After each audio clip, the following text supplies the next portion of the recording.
Hello दोस्तों, Canara Robeco balanced advantage mutual fund के बारे में बात करेंगे। नया एनएफओ है जुलाई 12 से जुलाई 26 के बीच में। तो इस एनएफओ को समझेंगे, बैलेंस्ड एडवांटेज कैटेगरी को समझेंगे। सबसे पहले दोस्तों, जो कैटेगरी है वो डायनामिक एसेट एलोकेशन या बैलेंस्ड एडवांटेज है। तो यहां पर मिनिमम 65% इक्विटी होना चाहिए, ठीक है, और जो बाकी का पोर्शन है वो डेट होना चाहिए। मतलब इस फंड में इक्विटी और डेट दोनों का मिक्स रहेगा और ये डायनामिकली चेंज होता रहेगा। लेकिन बहुत बार क्या होता है, मार्केट की सिचुएशन अलग अलग हो सकती है। सोच लीजिए, मान लीजिए फंड मैनेजर को लगता है कि नहीं 65% प्योर इक्विटी तो रख नहीं सकते हैं, हमको 55% रखना है या 50% रखना है। तो फंड मैनेजर क्या करेंगे, बाकी का जो 10% 15% है वो आर्बिट्राज पोजीशन ले लेंगे। सोच लीजिए 50% इक्विटी रहा, 15% या 16% जो भी है वो आर्बिट्राज पोजीशन रहा और बाकी का 34-35% डेट का पोजीशन रहा। ये एक सिचुएशन बता रहा हूं, ठीक है। इसमें बहुत सारे बैलेंस एडवांटेज फंड अलग अलग सिचुएशन आपको देखने को मिलेगी, ठीक है। तो ये हमको ध्यान में रखना है, ठीक है। अब जो फंड मैनेजर है, एक जो पॉजिटिव चीज है, जो कैनरा रोबेको के जो दूसरे भी जो फंड्स को संभालते हैं, जैसे कैनरा रोबेको इमर्जिंग इक्विटीज जैसे बड़े फंड को मिस्टर श्रीदत्ता भंडवलदार, उसके बाद मिस फर्नांडिस, मिस सुमन प्रसाद, फिर अमित करम जी। तो ये सब जो है एक्सपीरियंस जो टीम है हमको देखने को मिल रही है। बेंचमार्क क्या होने वाला है, क्रिसिल हाइब्रिड 50-50 मॉडरेट इंडेक्स। मतलब फंड की कोशिश रहेगी अपने बेंचमार्क को बीट करना लॉन्ग टर्म में। अब देखिए, थोड़ा बैलेंस एडवांटेज कैटेगरी को हम समझे उससे पहले एक चीज देखते हैं कि ये होता है इन्वेस्टर का एक्सपेक्टेशन। क्या कि मार्केट हमेशा ऊपर जाता जाए और बीच बीच में थोड़ा सा फ्लैट रहे।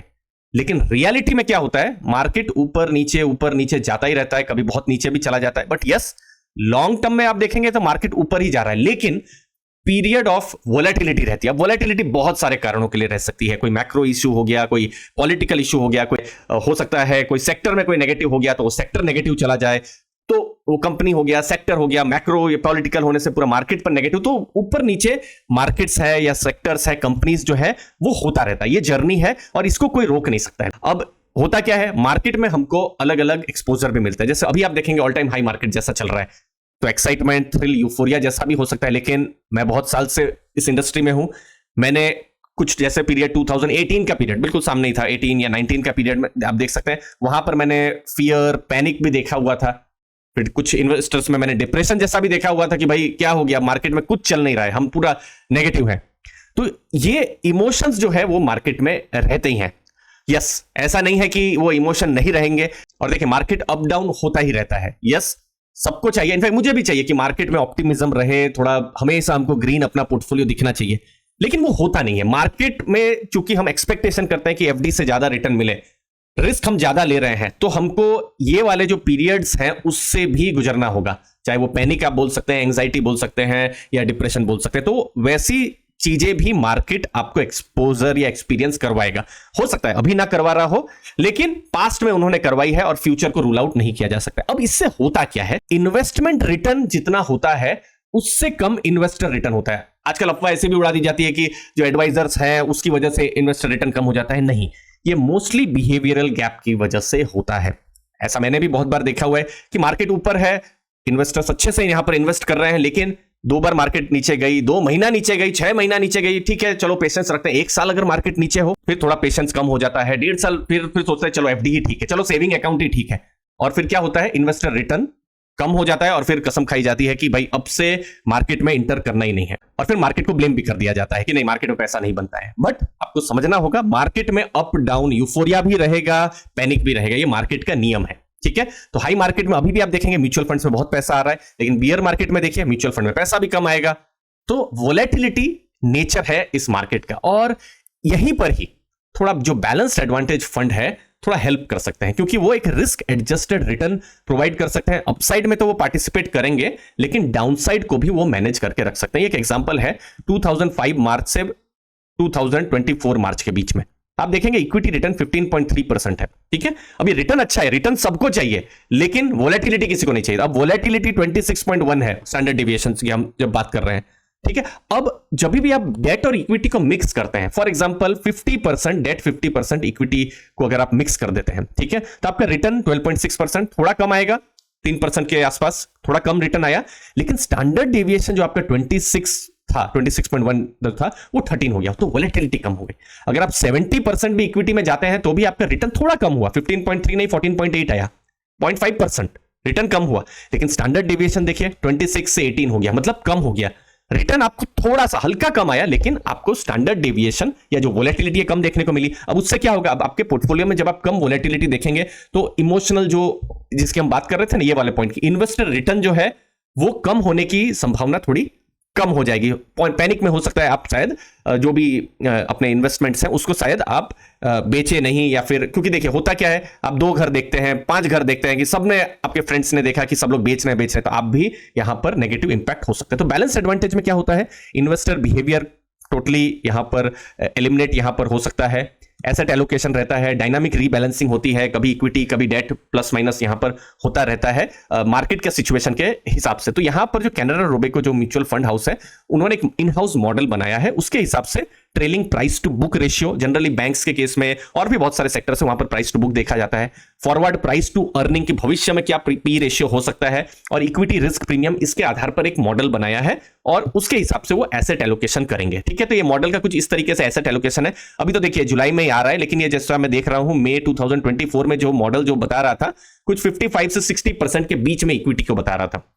अभी जब अगस्त में या सितंबर में जो और लेटेस्ट डेटा आएंगे तो ये चेंज हो सकता है। ठीक है, जैसे आप यहां पर देख सकते हैं मई 2020 बिल्कुल पैनिक का टाइम था, तो मॉडल ने 70-75% के आसपास में इक्विटी कर दिया था जब कोविड फॉल आया हुआ था। ठीक है, तब उन्होंने इक्विटी ज्यादा कर दिया था, डेट कम कर दिया था। तो ये चीज को हमको समझना है। तो यहां पर जैसे मैंने एग्जाम्पल के तौर पर प्राइस टू बुक वाला जो मॉडल है उसको यहां पर लिया है, फिर जो दूसरे भी जो है पी रेशियो, इक्विटी रिस्क, उसको भी लिया जाएगा। तो यहां पर क्या रहेगा, डायनामिक रीबैलेंसिंग रहेगी, एक्टिव मैनेजमेंट, क्योंकि फंड मैनेजर्स हैं वो भी देखेंगे, क्योंकि बिजनेस को भी देखना है, ग्रोथ को भी देखना है, रिजल्ट में कुछ सरप्राइज या शॉक आ गया तो फंड मैनेजर को भी एक्शन लेना पड़ता है, तो वो भी देखना है। एसेट एलोकेशन 65% तो इक्विटी का रहेगा ही, लेकिन यहां पर नेट ऑफ जो आर्बिट्राज है वो वाली जो पोजीशन है वो भी हमको देखने को मिल सकती है। और उन्होंने एक मॉडल बनाया है, एक बैक टेस्टेड मॉडल, और इस तरीके से मॉडल ने काम किया है। जैसे मार्च 2015 से सितंबर 2016 यहां पर थोड़ा सा ये ऐसा पीरियड था, थोड़ा बियर मार्केट जैसा पीरियड था, तो मॉडल ने 9.8% रिटर्न दिया, BSE 200 ने 4.5%। सिमिलरली अभी भी आप देखेंगे बुल मार्केट 3 साल से चल रही है, लेकिन आप देखेंगे अक्टूबर 2021 से दिसंबर 2022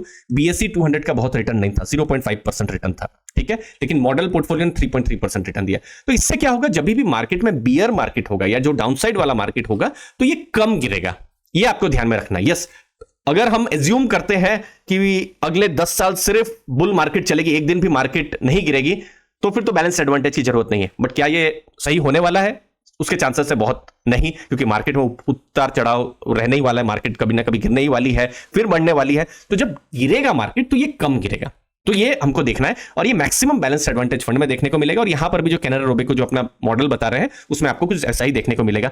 टॉप डाउन अप्रोच रहेगा, flexi cap kind of strategy हमको देखने को मिलेगी, कंपाउंडर, साइक्लिकल्स रहेंगे, और मोस्टली मैं देख पा रहा हूं ये लार्ज कैप बायसनेस यहां पर होने वाली है। 70% के आसपास जो है लार्ज कैप रहेंगे, यस प्लस माइनस 10% हो सकता है, जो कि ऐसा ही हमको फ्लेक्सी कैप जो म्यूचुअल फंड्स है जहां पर थोड़ा लार्ज कैप बायस हमको मैक्सिमम फंड्स में वैसा ही देखने को मिलता है, यहां भी हमको कुछ ऐसा ही देखने को मिलेगा। तो आप ऐसा मान सकते हैं, अगर पोर्टफोलियो में अगर जो 65% अगर इक्विटी है तो उसका 70% जो है वो लार्ज कैप है, बाकी का 30% मिड कैप स्मॉल कैप है, बाकी का जो 30-35% जो है वो कोर डेट वाला पोर्शन है। तो ये हमको ध्यान में रखना। अब जब हम डेट की बात कर रहे हैं, क्योंकि डेट भी एक बड़ा पॉइंट है यहाँ पर, तो उन्होंने कहा है कि हम रिस्क बहुत ज्यादा नहीं लेने वाले हैं, गवर्नमेंट बॉन्ड्स, फिर AAA रेटेड कॉर्पोरेट बॉन्ड्स है, वहीं पर ही फोकस यहाँ पर किया जाएगा दोस्तों। तो ये फंड्स जो है, अब ये फंड किसके लिए ठीक हो सकता है, कौन इन्वेस्टर है जिनके ये कंसीडर करना चाहिए, तो कैनरा रोबेको जो फंड हाउस उनका ऐसा कहना है कि ऐसे इन्वेस्टर्स जो इक्विटी और डेट दोनों का एक्सपोजर चाहते हैं और डायनामिकली अपने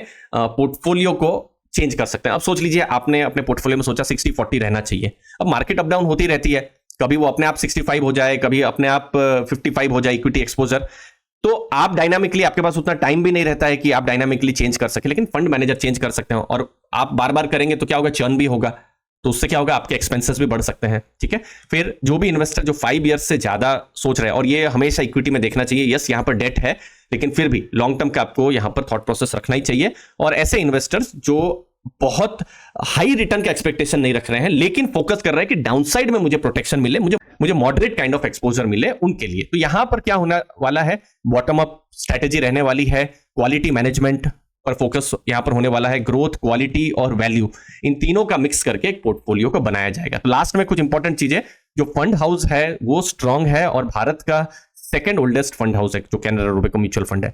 रोबेको जो है वो डच एएमसी है और रॉटरडैम नेदरलैंड्स में उनका हेडक्वार्टर है, तो अपने में एक बड़ा नाम है इंडिया से बाहर में। और इंडिया में जो है कैनरा बैंक, तो कैनरा बैंक भी एक बहुत ही जानी मानी बैंक है, बड़ा पीएसयू बैंक है, तो ये दोनों की स्पॉन्सर आप मान सकते हैं।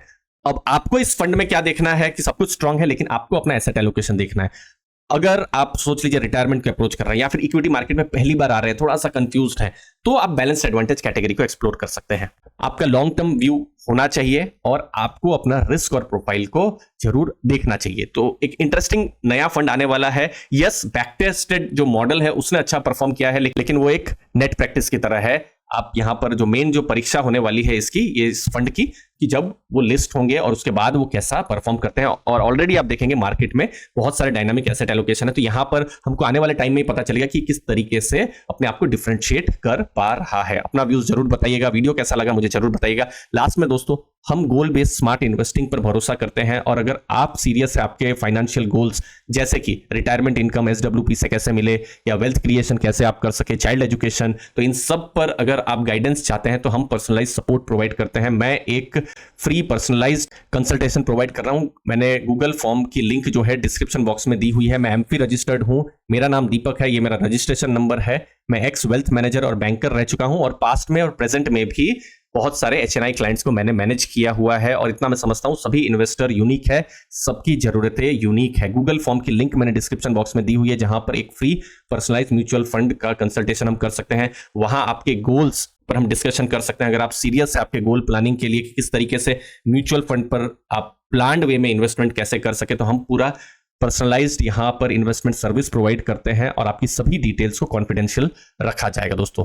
तो गूगल फॉर्म में जरूर अपनी डिटेल्स को भरिएगा। मैं या मेरी टीम में से कोई 3 दिन के अंदर आपको रीच आउट करेगा, ताकि आप अपने गोल्स को स्मार्टली पहुंच सके आपके गोल्स तक। थैंक यू, धन्यवाद दोस्तों।